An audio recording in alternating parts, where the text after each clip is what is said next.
Welcome to the Joke Zero podcast, where we talk about all things indie filmmaking. And in particular, this season, we're talking about Joke Zero's first feature film, which is out right now called Plan B. And you can watch it wherever you rent movies or buy movies on Apple or Amazon.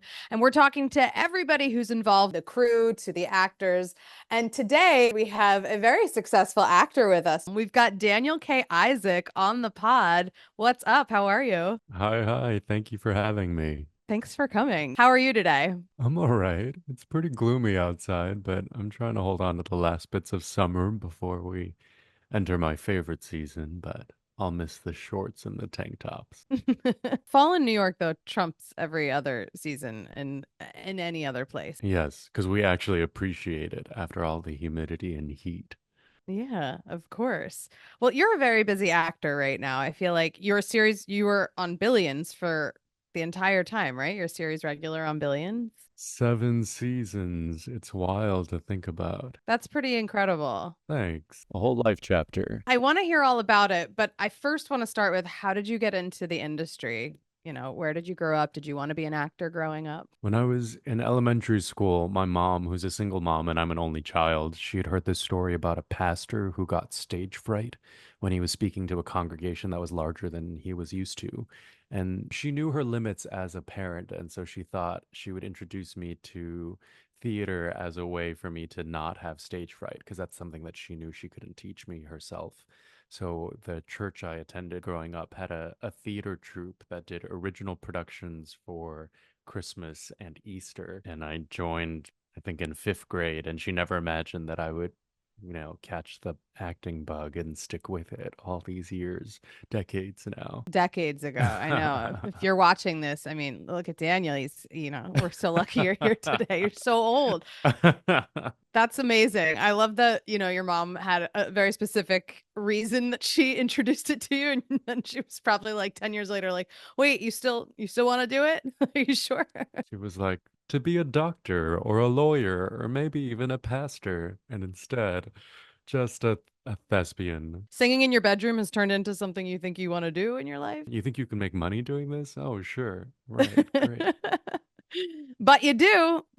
Sometimes, So sometimes. sometimes, yeah, we're always make believe, but sometimes we get to make money. So did you end up going to school for acting when you got older? I did. I majored in theater at UC San Diego, Okay, go off. then graduated in '09 and moved straight to New York City. I think next week's actually my 15-year anniversary in New York. Wow.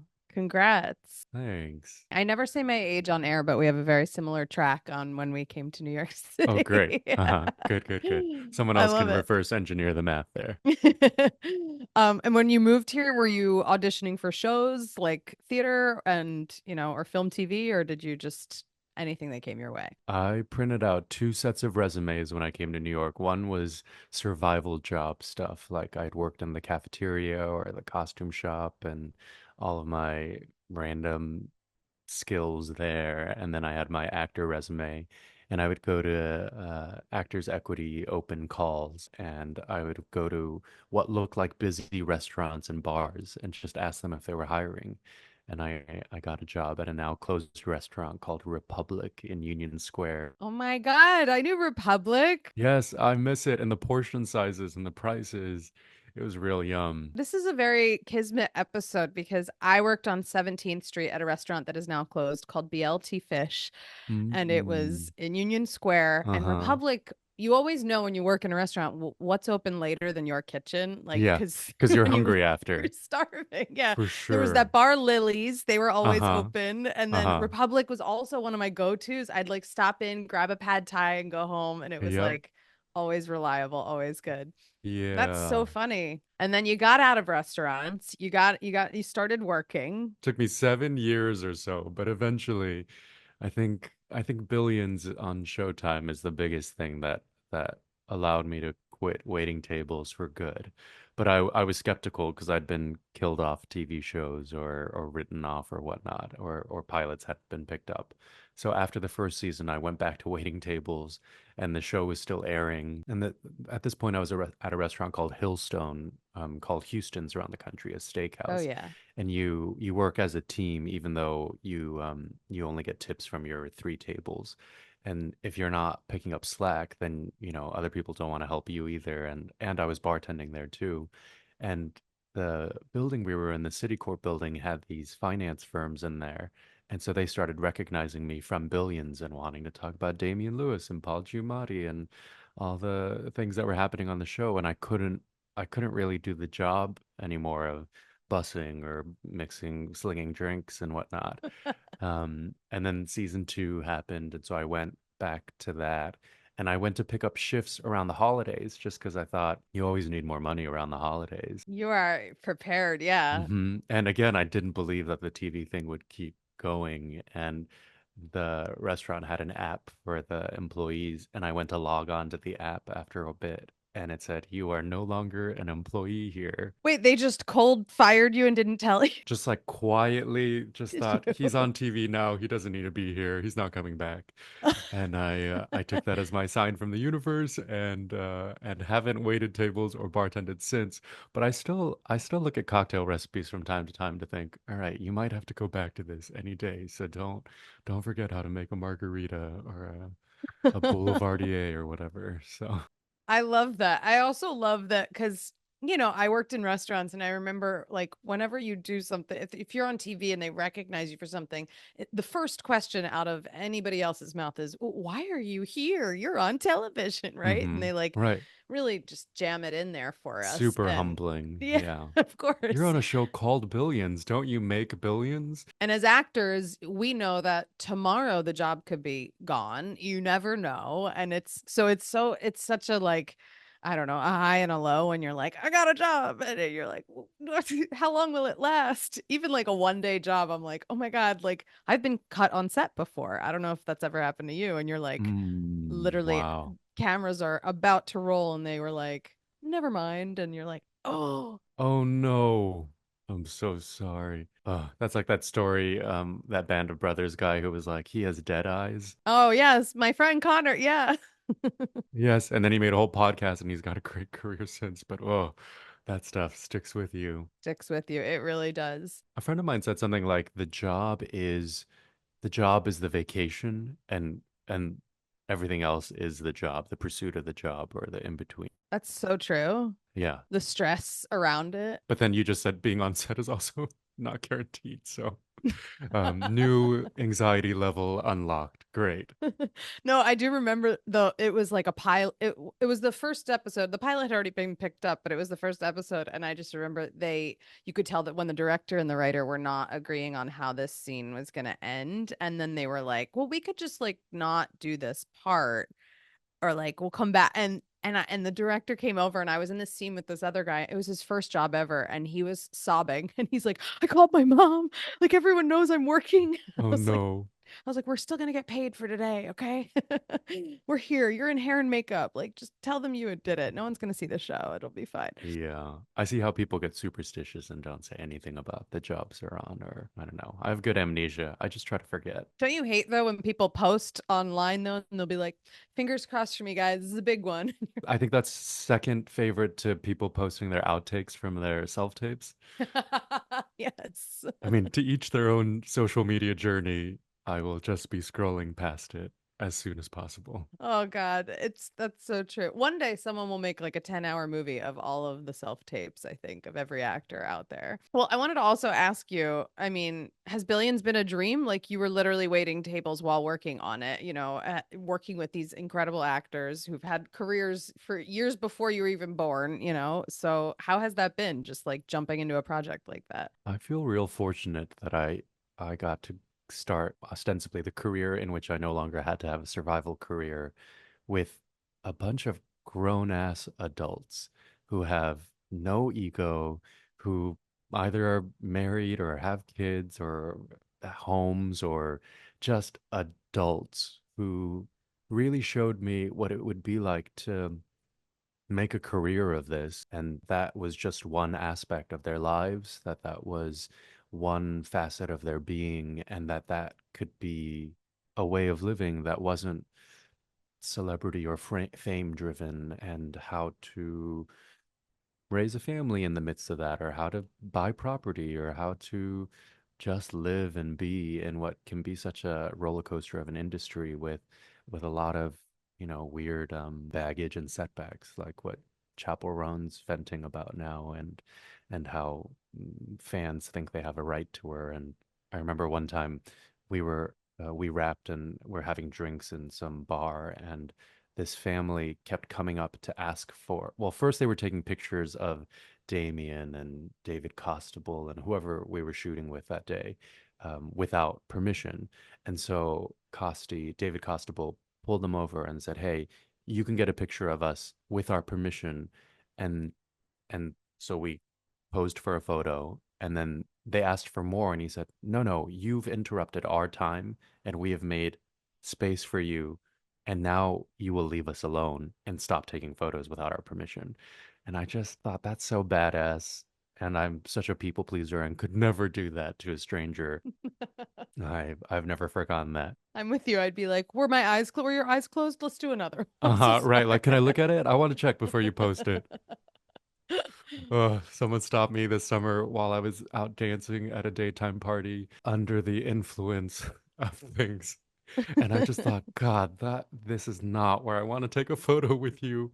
I am shirtless at a party at Knockdown Center. Please do not pose with me. It's so true. I loved that chaperone interview though, where she's like, "Would you go up to a stranger and be like, arm in arm, can I like take a photo or like kiss you or like it's crazy. Just touching without consent. We're in 2024. Please. It's nuts. Hmm.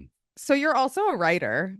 Sometimes. Sometimes you're a writer. Aren't all writers sometimes a writer? You're a writer, but when you have to write, you have to do your laundry first, obviously. You have to do everything else. You get it. You totally get it. I have to put the dishes away. I have to dust my bookshelves and rearrange them by color for no reason because I can't open Final Draft before I do that. I feel like that's every writer. That is you're a real writer if you don't do it. You know, if you don't want to do it. I've repotted my plants this summer. Like, why the fuck are you touching your plants? Type something. Because I have a script to get through. That's why. So I wanted to hear a little bit about your play. You had a play called Once Upon a Korean Time. Congrats. Thank you. It was my playwriting debut off Broadway with Mayi Theater Company at La Mama in 2022, which is when we shot this movie. Oh, look, for full circle. 2022 was a wild year for me, and I felt such career highs like shooting this movie with my Napoleon Dynamite and Ted Lasso heroes.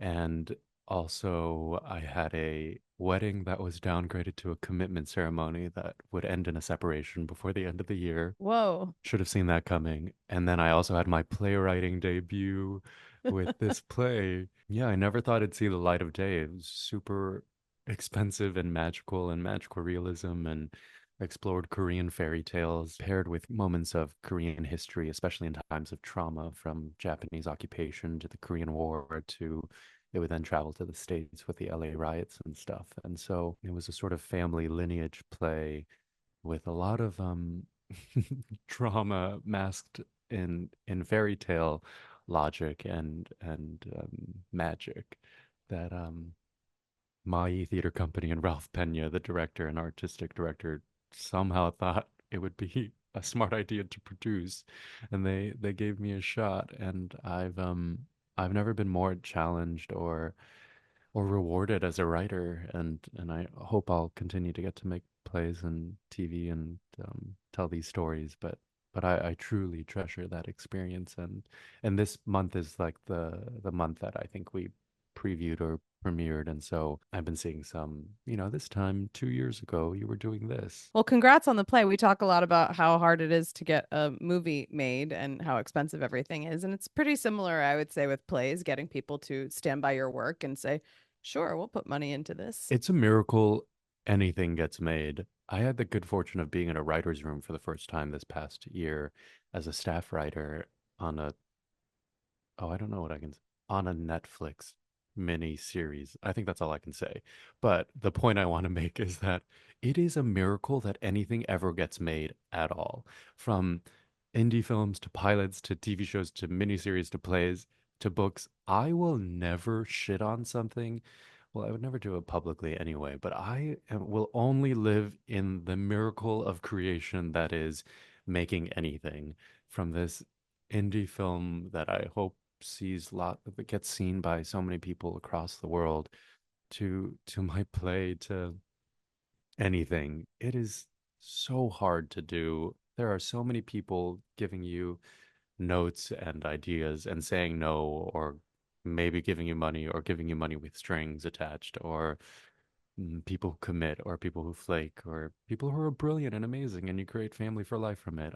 I just think it's so fucking hard, and I am only in more and more awe of when it happens. So yay, plan B, and yay, my play happened, and here's to many, many more. Here's to many more. It'll happen. I'm knocking on wood as we speak. So, speaking of Plan B, tell us a little bit about how you got involved with Plan B. And Brandon is here as well. So, if Brandon wants to chime in, To fact check, you're more than welcome to. Yeah. I looked in my email history. I looked up my manager's email address. This is how I look up professional stuff. I put in my manager's email and then like the title or a creative's name like yours, Brandon. So I auditioned for this in May 2022 and we shot it in June 2022. And what I do remember is that we shot it in Jersey. Y'all got me a rented car because I was getting married the next week. Oh my God. That marriage that was then downgraded to a commitment ceremony. That was then Oh no. a wonderful party I threw with my ex that lives in my friend's memories as a great party in Provincetown, and in my memory as a very expensive party that I can only say was a wonder. No, it was a great party. But you get to talk about it on a podcast now. So, it really, look what it did for you. Yeah, I've made it. Yeah. But I remember I used that rental car you got me and went to Costco because in Costco in Jersey you can buy booze, but not in New York. So I bought a shit ton of booze and it was in the car, and I got to shoot this with you guys for 2 days, was it? Yeah.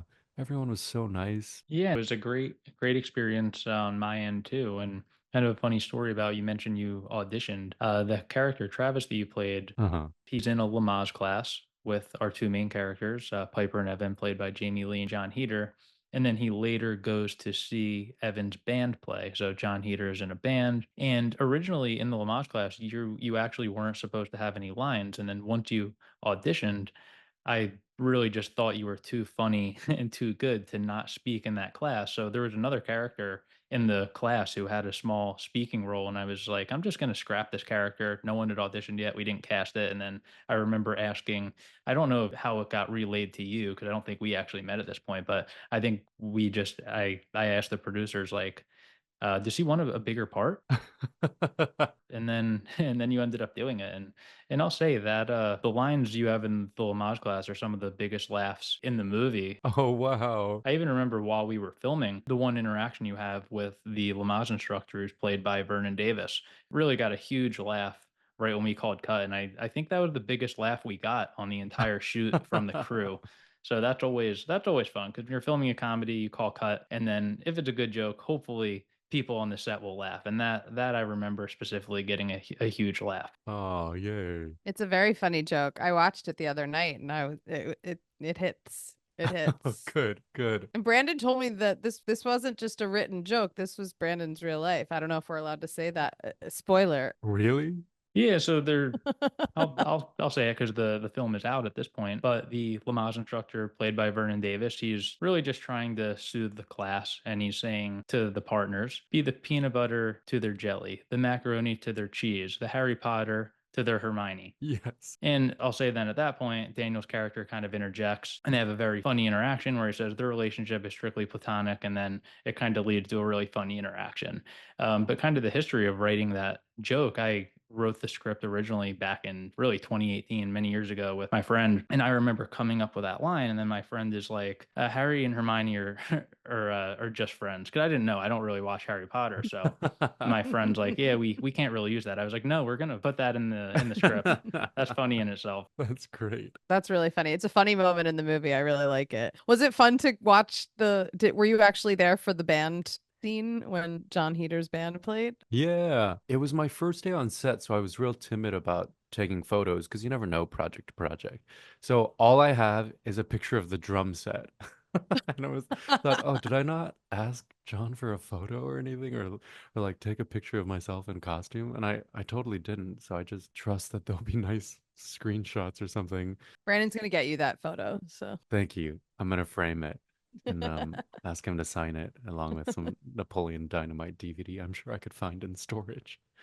so funny. It was cool to work with him. He's amazing and he loves indie filmmaking. So that was really like fun. We just interviewed with him as well and it was cool to hear some stories. Yeah, really cool group you assembled there. Yeah, I appreciate that. It was definitely a lot of fun to shoot and still fun 2 years later reminiscing about it. And you had so much experience with Lamaze classes, I'm sure, right? That was a really Yeah, I take them all the time. Mamaz and I are. It's how I keep my figure. the Billions cast. They do it every Sunday together. Yeah, that's our breath work and how we stay so sane and level-headed in this crazy world. Is there anything fun you're working on now that you can talk about or that you're excited about? I am very grateful to have joined season 2 of Elsbeth on CBS. So we're in the middle of shooting that. Congrats. I haven't been on network TV in a long time, and I've never been on one that they have a 20 episode order for season 2, Whoa. and I am knocking on wood and crossing all my fingers that I can be in as many of them as they'll have me for. But I did just shoot a Halloween episode, which I've never done that either, where with network TV where they're thinking about the holidays and that is part of your programming and your writing. So And you're all dressed in like sweaters and jackets and shooting in the middle of summer in July. yeah, and all the background artists were in costume, and I thought, oh fuck, Halloween's around the corner. And then I went to go buy a gift at Williams Sonoma when we that week, and this is early August, mind you. And I look around the store, and they already have a Halloween display, and I got kind of angry, thinking, what is the impatience of capitalism, and why are we already pushing for Halloween when it's not even Labor Day yet?